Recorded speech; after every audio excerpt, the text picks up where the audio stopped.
5 வயசுல ஒரு பையன் வந்து சொன்னான், ஐ லவ் யூ மாம். உடனே அம்மா sir, I love you too darling, செல்லக்குட்டி எனக்கு ரொம்ப பிடிக்கும்டா ஒன்று, ஐ லவ் யூடா அம்மா சொல்கிறேன். 12 வயசுல பையன் வந்து அம்மாட்ட சொன்னான், மாம் ஐ லவ் யூ மாம். என்கிட்ட காசு இல்லை, கேட்காத, நிச்சயமாகவே தரமாட்டேன். உங்கள் அப்பா சொல்லியிருக்காருப்பா, என்கிட்ட காசு இல்லை.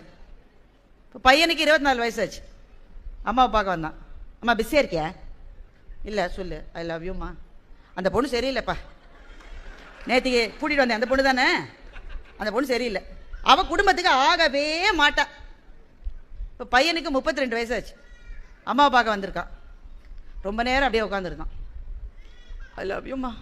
நான் தான் அப்பவே சொன்னேன், அந்த பொண்ணு விளங்க மாட்டா, குடும்பத்துக்கு ஆக மாட்டான்னு சொன்னேன். நீ கேட்டியா? நீ இப்போ பையனுக்கு 40 வயசாயிருச்சு, 45 வயசாயிருச்சு. அம்மாவுக்கு நல்ல அதிக வயசு. பையன் அம்மாவை பார்க்க வரான். அம்மா ஐ லவ் யூம்மா. நான் எதுலையுமே கையெழுத்து போட மாட்டேன்ப்பா, உங்கள் அப்பா போகும்போது சொல்லிட்டு போயிரு.